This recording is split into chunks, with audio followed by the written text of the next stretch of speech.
आने में तनिक विलंब हो गया अनुज, तनिक विलंब।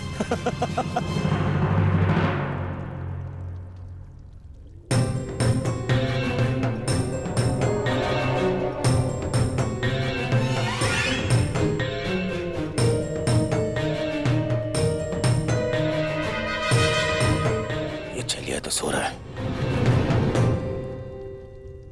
प्रतीक्षा करनी होगी।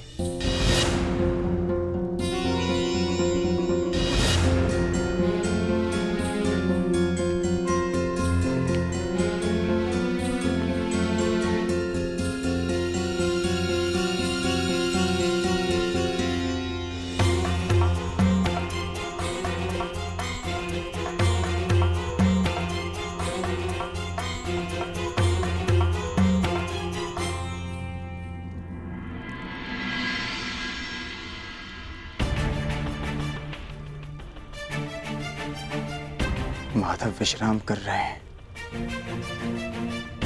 जगाना उचित नहीं होगा।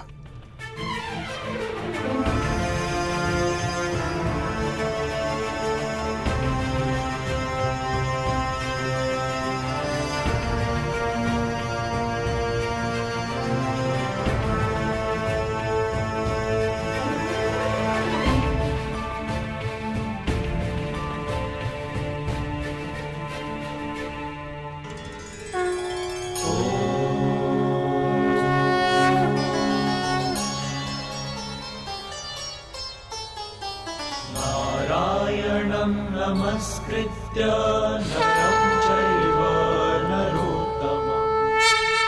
अरे अर्जुन, एक वर्ष किन्नर क्या रहे तुम तो क्षत्रियों के लक्षण ही भूल गए। केवल समर्थन पाने के लिए तुम क्षत्रिय कुल का अपमान कर रहे हो। तुम तो धरा पर बैठ गए ऐसे। जो इस धरा के स्वामी हैं, उनके समक्ष ब्राह्मण क्या और क्षत्रिय क्या।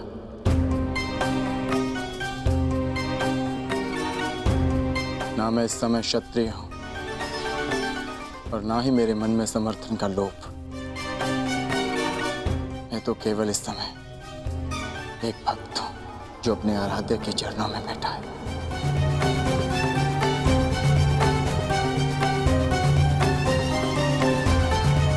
बैठो बैठो।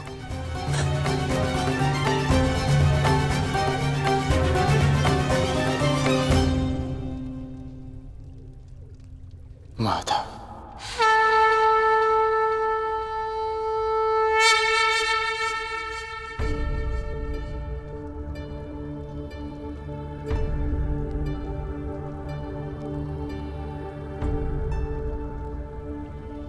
कब आए पार्थ?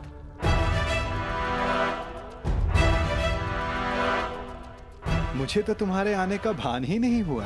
आप विश्राम कर रहे थे माधव, इसलिए जगाना उचित नहीं समझा। और तुम नीचे क्यों बैठे हो? इधर आओ, मेरे समीप आकर बैठो। माधव, मैं यहाँ आपका युद्ध के लिए समर्थ। अरे ठहरो, यहाँ पे पहले मैं आया तो समर्थन मांगने का अधिकार मेरा है। अरे दुर्योधन, तुम भी यहाँ हो? आश्चर्य। आश्चर्य? आश्चर्य तो मुझे हो रहा है। मेरे आने पर तो आप उठे नहीं और अर्जुन के आते ही आपकी नींद खुल गई।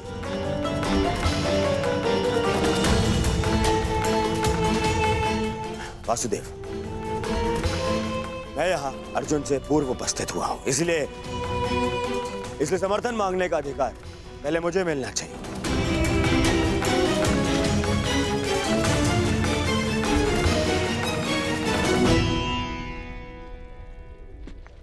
ये तुम्हारा मत है दुर्योधन, परंतु पहले मैंने अर्जुन को देखा, इसलिए मांग रखने का अवसर पहले अर्जुन को ही मिलना चाहिए। यही धर्म है। परंतु नियम यह था वासुदेव कि जो द्वारका पहले पहुंचेगा, आपका समर्थन उसी को मिलेगा। और मैं अर्जुन से पहले यहां उपस्थित हुआ हूं।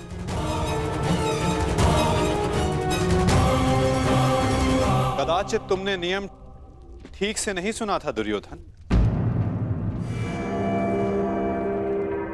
नियम यह था कि द्वारका पहुंचकर मेरे समक्ष आकर प्रथम जो समर्थन की मांग करेगा मैं उसका साथ दूंगा। अब आप कुतर्क का सहारा ले रहे हैं वासुदेव।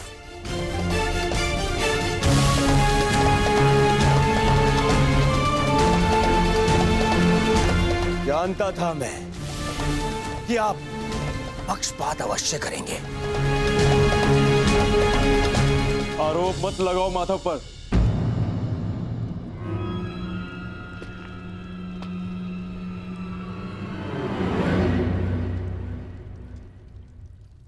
दुर्योधन सत्य कह रहा है माधव। मुझसे पूर्व ये यहां उपस्थित था, परंतु आपके पीछे बैठने के कारण आप इसे देख नहीं पाए। इसलिए समर्थन का पहला अवसर दुर्योधन को ही मिलना चाहिए।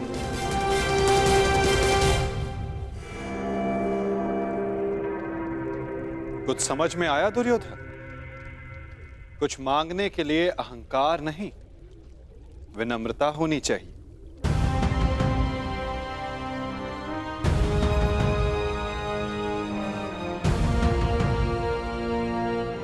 कहो क्या चाहिए? मैं चाहता हूं कि आने वाले महायुद्ध में द्वारका हम कौरवों का समर्थन करें विनम्रता से।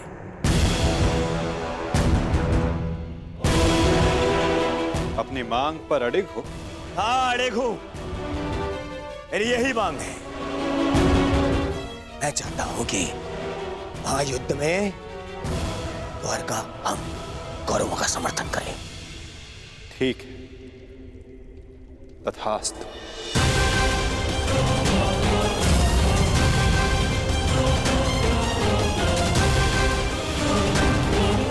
परंतु तुम्हारे इस वचन ने मुझे बहुत बड़ी उलझन में डाल दिया है दुर्योधन। अब मुझे हस्तिनापुर के साथ साथ इंद्रप्रस्थ की भी सहायता करनी होगी। असंभव! क्या असंभव है? ये पक्षपात है। परंतु तुमने यही तो मांगा है गांधारी नंदन। मैंने वचन बोलने से पूर्व अपने मन की तुला पर उन वचनों को तौल लेना चाहिए दुर्योधन।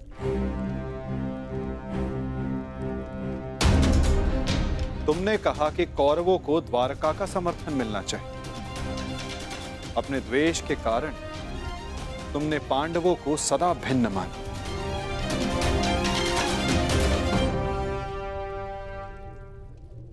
परंतु नीति अनुसार हर कुरु संतान कौरव है और पांडव भी उसी कुरु वंश के हैं जिसके लिए तुमने सहायता की मांग रखी है।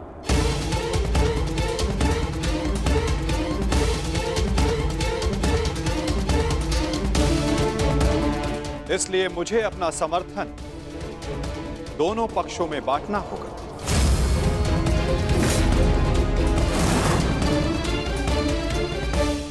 इसलिए मुझे अपना समर्थन दोनों पक्षों में बांटना होगा।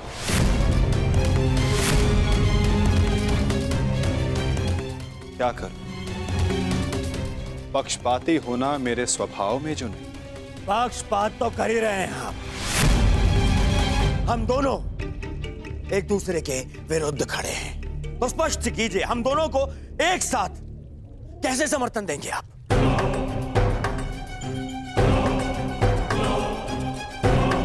या ये भी आपका कोई छल है?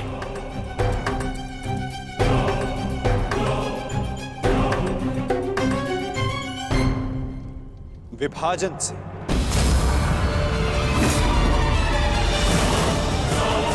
पहली बार युद्ध को टालने के लिए मैंने विभाजन का सहारा लिया था और इस बार युद्ध में सम्मिलित होने के लिए विभाजन करूंगा। मैं द्वारिका की शक्ति को 2 भागों में विभाजित करूंगा।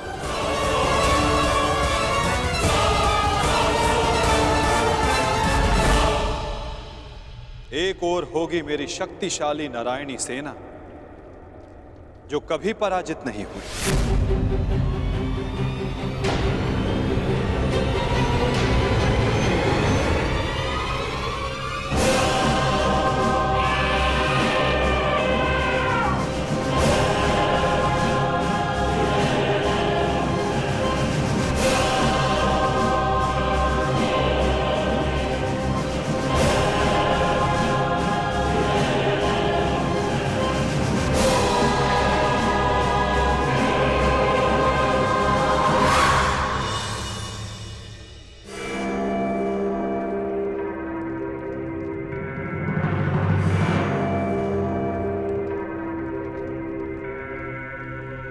और दूसरी ओर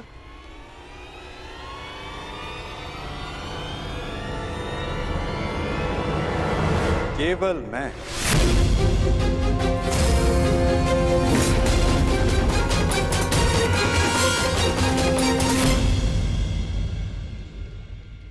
अकेला और निहत्था। मैं वचन देता हूं, किसी भी परिस्थिति में मैं इस युद्ध में अस्त्र नहीं उठाऊंगा।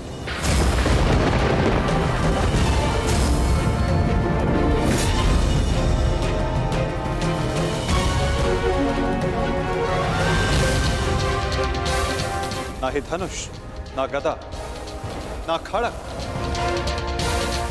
ना ही सुदर्शन चक्र। मैं किसी भी अस्त्र का प्रयोग नहीं करूंगा। क्या आप युद्ध में अस्त्र नहीं उठाएंगे? हाँ दुर्योधन, सही सुना तुमने।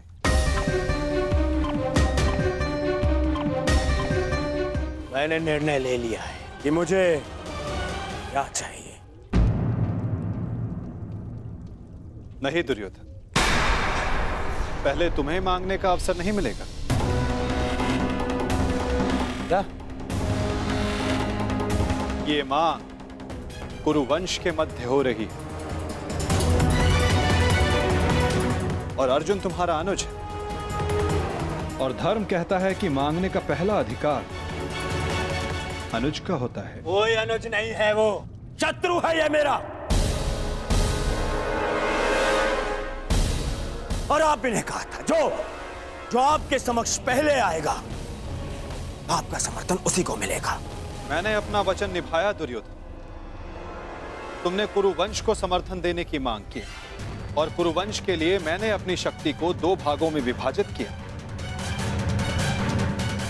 अब विषय नीति का है दुर्योधन, और नीति के अनुसार प्रथम मांगने का अधिकार अर्जुन को। यदि बात नीति की है तो इस अर्जुन का यहां आना ही नीति सम्मत नहीं है। किसी राज्य का राजा नहीं है वो। राजा तो तुम भी नहीं हो युवराज दुर्योधन। परंतु मैं अपने पिता महाराज धृतराष्ट्र का प्रतिनिधित्व करता हूं। और मैं अपने ज्येष्ठ भ्राता महाराज युधिष्ठिर का प्रतिनिधित्व करता हूं। राजा है? कैसा राजा? 13 वर्ष पूर्व उनसे उनका सिंहासन छिन चुका है, और वही सिंहासन उन्हें मिले, इसलिए ये युद्ध हो रहा है। तो यदि तुमने राज्य लौटा दिया होता तो ये युद्ध कभी नहीं होता। यदि अज्ञातवास पूर्ण किया होता तो राज्य अवश्य लौटा देता। दुर्योधन!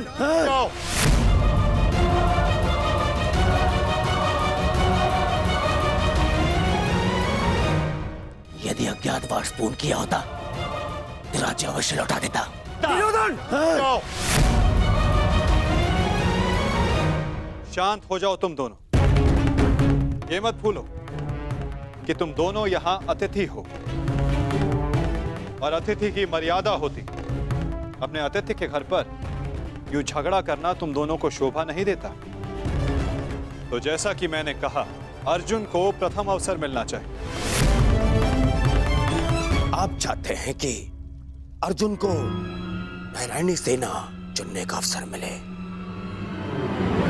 मुझे क्या चाहिए इसका निर्णय तुम मत लो दुर्योधन। माधव, आप अस्त्र उठाएं या ना उठाएं, मुझे मेरे पक्ष में केवल आप चाहिए। मुझे नारायणी सेना से कोई मोह नहीं। यदि नारायण मेरे साथ है तो मेरे लिए पर्याप्त है। मुझे आपकी सेना का नहीं, आपका समर्थन चाहिए।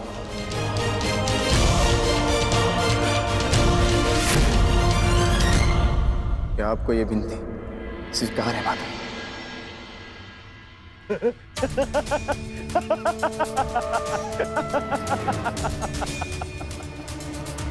अब समझा मैं, ये 12 वर्ष के वनवास ने तुम्हारा क्षत्रिय गुण ही नहीं, तुम्हारी बुद्धि भी हर ली है। मूर्ख, स्वयं मेरे गले में विजयश्री की माला पहना दी तुमने। तुमने तो स्वयं अपनी पराजय का मार्ग चुन लिया। इतनी विशाल, शक्तिशाली, अपराजय सेना को ठुकराकर, और तुमने चुना निहत्थे कृष्ण को, जो अब कदाचित स्वयं की रक्षा भी नहीं कर पाएगा युद्ध में। दिख रहा है मुझे कि कैसे तुम 5 पांडवों के शवों पर अट्ठास मारकर उत्सव मना रहा हूं मैं।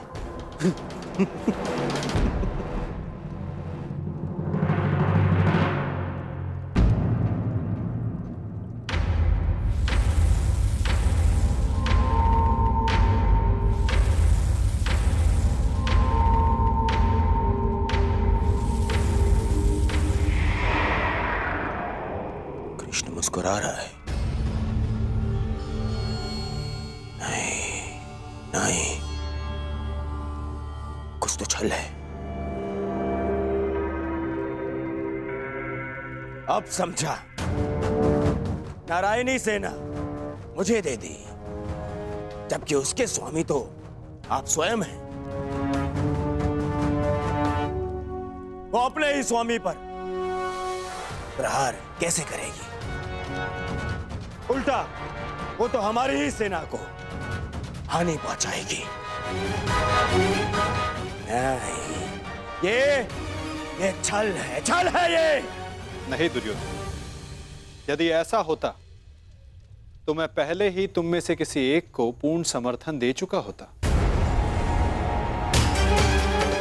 पक्षपात ना हो, इसलिए मैंने अपनी शक्ति को 2 भागों में विभाजित किया है। परंतु क्या है ना वासुदेव, मुझे संदेह है कि आपकी ये सेना मेरा आदेश नहीं मानेगी।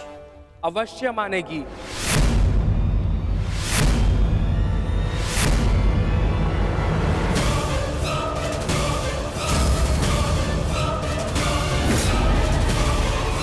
क्योंकि मैं नारायणी सेना का नेतृत्व करूंगा। वसुरश्री,